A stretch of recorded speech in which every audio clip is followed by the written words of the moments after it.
Hello, YouTube lovers. Um, I wanted to share my testimony with y'all. My name is Vicky Rodriguez, and you know that the Word of God says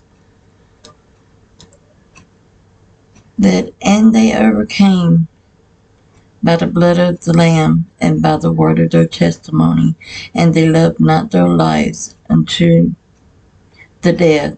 Therefore rejoice, ye heavens, and ye that dwell in them.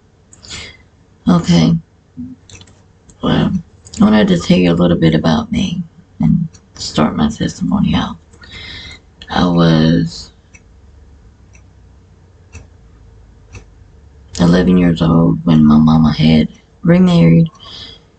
My father had passed away, so she had remarried when I was 11, and to this man named Paul Riddle, and he came in and he played the stepfather role. Of course, I was a little girl. I didn't want to take my dad's place. But anyway, this was the journey that I started on with Jesus. When he'd come home from work every day, I would have to sit down and do Bible study. So he taught me who Jesus was, where he came from, what he could do, what he did for others, and what he would do for me. And so I learned all the little stories about Jesus. And it was, through the summer too, when it'd been about 9 o'clock outside and still be daylight. And everybody else would be outside playing, riding their bike and stuff. But I had to come in for Bible study every day. No breaks, every day. So that's where I learned all about Jesus and who he was, where he came from, and what he would do for me. But I was still a little girl, so I took it in and had it in my memory bank. And as time was going by, they were still together. And then I remember one day, it was right after my birthday, May the 19th, and it was in the summertime. My mother wasn't at home, so I was gonna me and my niece was gonna go look for my mother, and I had got on my 10-speed bike, and I used to ride the bike everywhere, kids ride a bike everywhere and go looking and having fun. Well, I had rode my bike, my 10-speed bike, and I put my niece on the handlebars, and we had went out of the street from where we live, and went to the left, went on down, and went across this road that had houses. It was a neighborhood. And now, when I was born, I was 30%, well, I was completely deaf except 30% hearing in my left ear. And none in this right ear. It was like that ear was not even there. It didn't never work. But anyway, I crossed the road, because you learn at school, look to the left, look to the right, at least 4 times. So I did that, across the road, and I went, and my cousin lived on that street. And me and my niece got off the bike, went inside. My mother was there, but she was in my cousin's daughter's bed, asleep, like taking a nap or something. Well, back then, I had grown up with a dysfunctional family, so my mama she was on pain pills and nerve pills, and she took a lot of them. It was really embarrassing as a child growing up, having friends come over and stuff. So I know she was passed out. So I guess I was a little mad, and I got on, me and my niece left, and I got back on my bike, and I went out, and I went to the stop sign, and looking to the left, because see, I had hearing aids when I was little, because everybody would talk loud and stuff, but, going to school and stuff, I had hearing aids, but I know that Dad didn't have them in, because I only wore them, like, to school and stuff when I really needed them, because I got a loud family. So, anyway, I went to the stop sign, looked to the left, looked to the right, no cars coming, looked to the left, looked to the right, no cars coming. Now, the road that I was on was like this, but now there was a hill that was coming around the street to come, because I had to go straight across to go through the little neighborhood so I could go back to the street that we lived on. Well, that's all I remember. But what had happened was I had went to cross the road and a car was coming and it hit me and it slung my niece like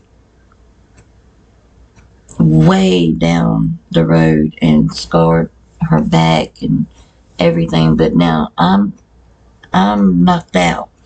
Because when the car hit me, I went 10 feet in the air and come down, landed on my head. So my brains was bleeding internally on the left side and on the right side. And then I was having a grand mal seizure. And now I know all these details because I know after the fact, the neighbors told. They're the ones that called the ambulance. Anyway, I'm there on the side of the road, like in the grass.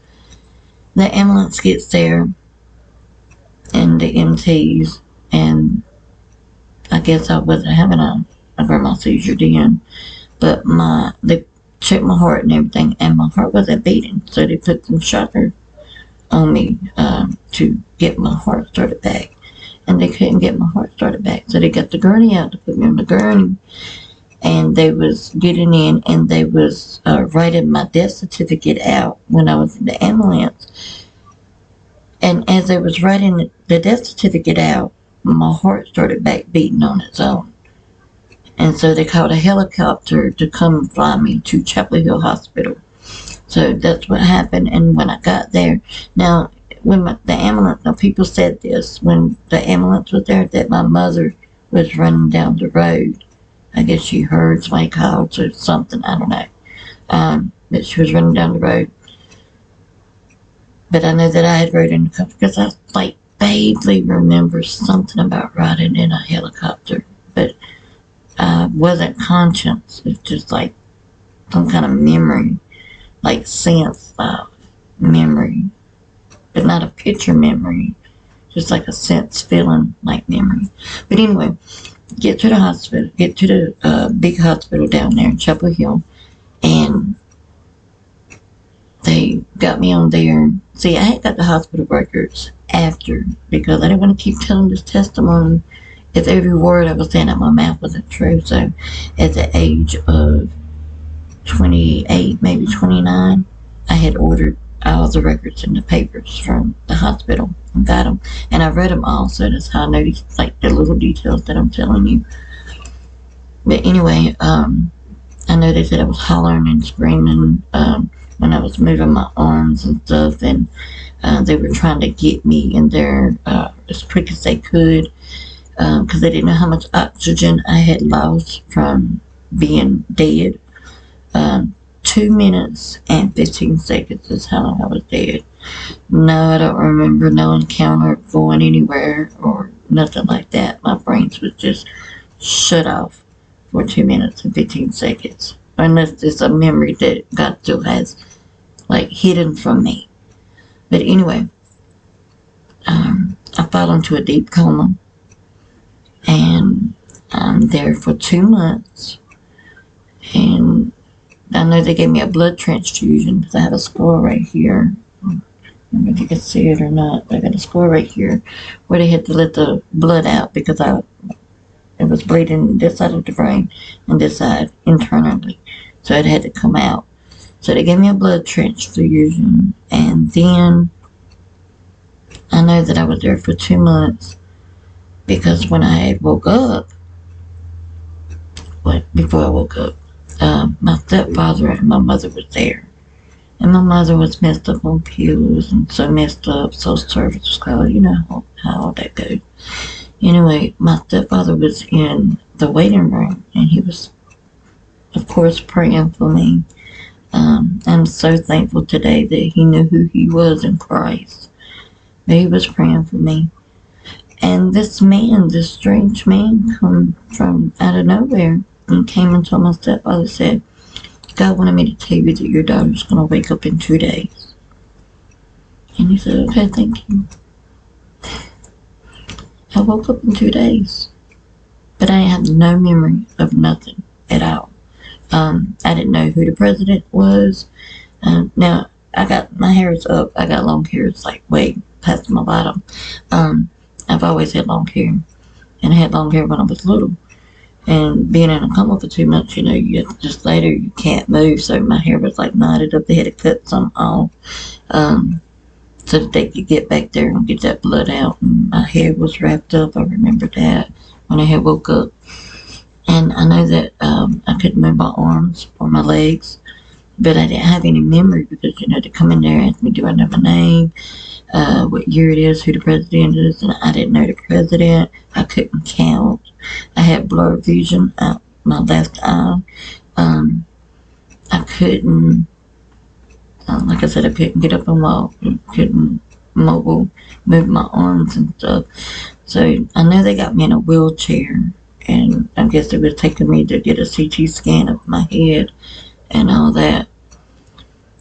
Well, at the end of all that, about 6 weeks later, after my arms and my legs was rehabilitated, and because they started to gradually, be able to move. I don't remember them feeling paralyzed or nothing like that. It's just the muscle mobility of it. I was start to able to move my arms and, my legs and stuff. So I know when I got to go home, they sent me home with seizure medicine, and so my mom don't let her ride no rides or nothing like that. She might go into a seizure or something. Well, I remember going and walking with my mother, and my mama was like right here beside of me when I woke up, and I didn't know who she was. No memory at all, like amnesia. I know going home and going to the grocery stores and to places and stuff, she would say, yeah, this is such and such, because they'd be like, hey, Vicky, and I'd be like, I don't know who that is. And my mom would be like, that's the next door neighbor, and she lives down the street over there. And even her name was Vicky too. I don't remember. Well, I know it was not 4 months. It wasn't 6 months. And I feel like it might have been 4 months, because I know it was 6 months. But everything that I didn't remember, all the stories about Jesus, and everything that my stepfather had told me, came back to me. Just one day, like that, and I could remember everything. And then, I'm a mother of 5. My children are grown now. They're out of the house. No disabilities. I walk. I talk. I work. There's no disabilities from that wreck. And God gets all the glory for that. He's an awesome God.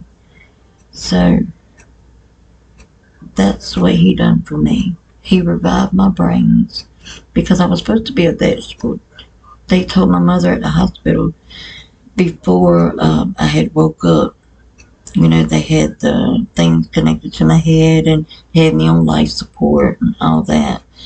And they just kept telling my mother, because they were saying she has no brain activity at all. Her brains are completely dead. So they were telling that she's just going to be a vegetable. You really need her organs not going to be no good if you keep leaving her on this life support. It may damage her organs. You think, well, good with my organs? If I'm not going to live with what I need my organs for. But anyway, thank God she kept me on the life support. My stepfather did. And my stepfather prayed and prayed, because God came through. He revived my brains, and he made it to where, I can walk and talk. I have a few scars, on my leg, just a tiny bitty one, like a little square, where I hit the road. And then I think It was right back here. It was like a rock that was up under my skin that was in my arm. That was took out. You know, it's just like nothing ever happened. And that was a terrible. And he took that memory of the pain. I can imagine the pain. I mean, so much that it knocked me out. But I thank Jesus every day that he gave me a chance again at life. I have 3 beautiful girls, 2 handsome sons, and my oldest is 30, he'll be 31. My son, and then my daughter, she'll be 28. She just turned 28. And then I have a daughter that's going to be 26 this year in October. And then I had one just turn 18. Let's see. Well, one's 26, girl 26. And then my other son, he will be 20. Let's see, they're all 3 years apart.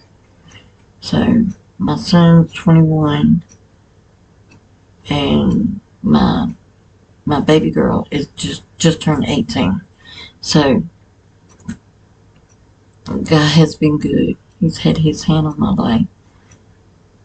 And you know another thing about all these videos and sharing, in the Bible when Jesus went with John and James and Peter, Martha and Mary, all them, they met in their houses and they all sat and talked about the kingdom. You know, and that's what we're doing today. Everybody's sharing their videos in their own homes. You know, so we're all talking about Jesus. Because anytime now, we're going to be the generation to see Jesus come through. This is the Elijah generation, where fire is going to be coming down from heaven, and the kids, let's see, I don't really want to say my age, but y'all know I got 5 kids, so I'm 51, but not my generation, but the one after me, and then so my children and the great grandchildren and my grandchildren. So them 2 generations, which is now 2024, is going to see. I mean, because he told me on the other video that I put out, he said, make a pathway for a new age is coming. This generation will reunite. And it was a pause, and then I seen the bottom of his robe. And do you not know that I'm a king that sits upon a throne? I've always been able to hear from him. When I was little, I could hear from him. He gives us all gifts. And the new age thing that's trying to say, oh, if you do this, if you do that, you know, the devil don't give nobody nothing. God gives it to you. I used to tell people what was going to happen, if they was going to have a baby, if they was pregnant, if something was coming, and it's all gifts from God, because God puts something in every one of us. But you know, that's another story. But I wanted to share my testimony with y'all, and so happy to get to do it. Hold on to him. My life has been, I've had my trials, but I thank Jesus for them, because Paul said, all the afflictions doesn't come close to the glory. It cannot compare to the glory that we're going to see. You can still see it now. I'll tell you on the next video some secrets of how we can go through the veil and see things. God's that good. He loves us that much. But okay, until next time, y'all, I'm going to sign out. Be good. Talk to y'all later.